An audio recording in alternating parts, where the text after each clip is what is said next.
E4, E5 और night F3 ये सबसे कॉमन मूव्स हैं। और अब आती है शानदार चाल। तुरंत आपका ओपोनेंट कंफ्यूज्ड हो जाता है क्योंकि उसे समझ नहीं आता कि किस पॉन को लेना चाहिए, और मोस्टली लोग यहां मिस्टेक कर देते हैं। असल में इस ओपनिंग के बारे में बहुत कम लोग जानते हैं। और आप जानते हैं क्या होता है जब आपके ओपोनेंट को यह नहीं पता होता कि इस ओपनिंग के खिलाफ कैसे खेले? आप उनकी सोल ले लेते हैं। चलिए मैं आपको लैट्वियन गैम्बिट का तरीका दिखाता हूं। तो शुरुआत करते हैं E4, E5 और नाइट F3। अब आप तुरंत F5 खेलते हैं। आपका ओपोनेंट कंफ्यूज है क्योंकि उसने कभी ये ओपनिंग नहीं देखी। वह किसी एक पॉन को ले सकता है। मोस्टली लोग आपका गैम्बिट एक्सेप्ट करते हैं और इस पॉन को लेते हैं। ये गलत मूव है, लेकिन सबसे कॉमन मूव है। ये ओपनिंग इस पर डिपेंड करती है कि आपका ओपोनेंट ये नहीं समझ पाता कि क्या हो रहा है। अब आप अपना पॉन पुश करते हैं और नाइट को हटाना पड़ता है, लेकिन वह कहां जाएगा? कुछ लोग जीवन पर वापस चले जाते हैं, जो कि बहुत ही बुरा है। आपको मेरी मदद की जरूरत नहीं है ऐसे ओपोनेंट को हराने के लिए, लेकिन मोस्टली लोग D4 पर चले जाते हैं। वैसे अगर आपका ओपोनेंट क्वीन को यहां रखकर पॉन को पिन करने की कोशिश करता है, तो आप उसी मूव को कॉपी करके पिन हटाते हैं। लेकिन आमतौर पर लोग ऐसा नहीं करते, तो मान लेते हैं कि उन्होंने आपका गैम्बिट एक्सेप्ट किया, आपने पॉन पुश किया और नाइट अब D4 पर है। अब आप अपना नाइट बाहर निकालते हैं। इस जगह क्वीन के अटैक को रोकना आपकी सबसे बड़ी चिंता है, लेकिन अब आपका नाइट इस स्क्वायर को डिफेंड कर रहा है। अब आप हाइपर अग्रेसिव हो सकते हैं। व्हाइट के पास यहां कुछ ऑप्शंस है।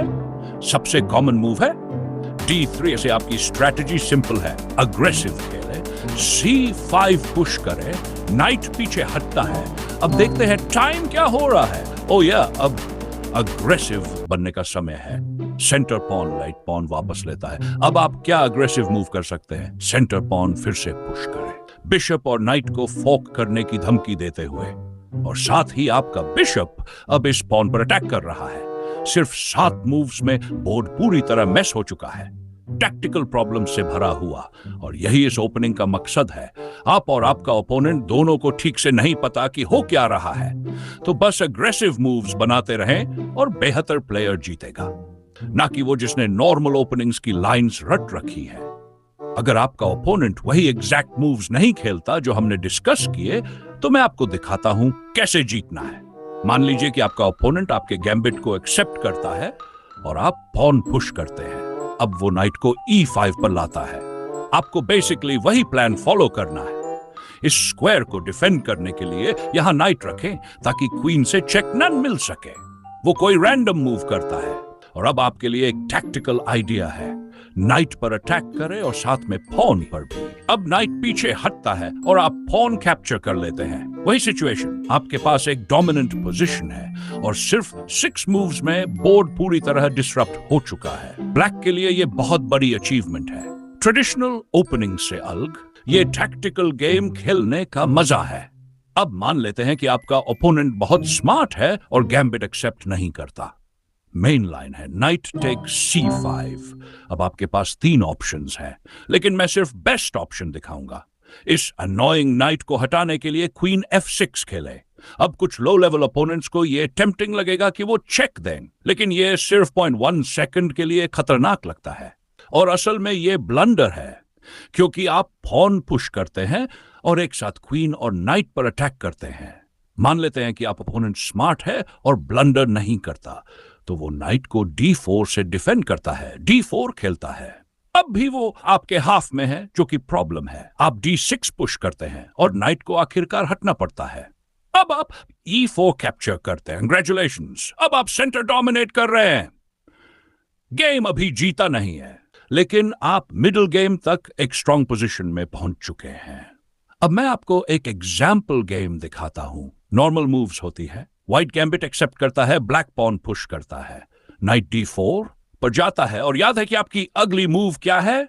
आपकी सबसे बड़ी प्रॉब्लम क्वीन से H5 पर चेक है, लेकिन इसका सोल्यूशन है नाइट GE6, एक नॉर्मल डेवलपमेंट मूव है जो H5 को कवर करता है। अब मान लेते हैं व्हाइट आपकी एग्जैक्ट प्लान फॉलो नहीं करता और कुछ नया करता है, बिशप बाहर लाता है। ये कॉमन डेवलपमेंट मूव है, लेकिन आपकी प्लान वही है, अग्रेसिव मूव्स बनाते रहना। C5 पुश करे, नाइट पीछे हटता है। अब और कौन सी अग्रेसिव मूव हो सकती है? D5 पुश करे और बिशप को पीछे हटना पड़ता है। व्हाइट बिशप को B5 पर रखकर चेक देता है। आप किंग F7 खेल सकते हैं और फिर बिशप और रुक डेवलप करके मैन्युअली कैस्टल कर सकते हैं, लेकिन इस बार ऐसा नहीं हुआ। ब्लैक नाइट C6 खेलता है और व्हाइट पीसेस को ट्रेड करता है। अब व्हाइट के पास इनिशिएटिव है, लेकिन आप अभी भी गेम कंट्रोल कर रहे हैं। व्हाइट कैसल्स करता है, जो कोई खतरनाक मूव नहीं है। बोर्ड पर ब्लैक का कंट्रोल है। व्हाइट रुक को डेवलप करता है और पॉन को पिन करता है। ब्लैक बिशप को डेवलप करता है, जो बहुत जरूरी है क्योंकि ये किंग की तरफ एम कर रहा है। व्हाइट एक नया अटैक शुरू करता है, लेकिन आपका सोल्यूशन वही है, अग्रेसिव रहना। बिशप सैक्रिफाइस करे, ये चेक देता है और व्हाइट को किंग मूव करना पड़ता है। व्हाइट किंग को बचाता है, लेकिन आप बोर्ड को पूरी तरह डोमिनेट कर रहे हैं। 14 मूव्स में आप पूरी तरह किंग साइड पर हमला कर चुके हैं। अब मान लीजिए व्हाइट आपकी ट्रैप में न फंसे, तब भी आप सेंटर कंट्रोल करते हैं और टैक्टिकल कॉम्बैट में डोमिनेट करते हैं। यही लैट्वियन गैम्बिट का असली मजा है।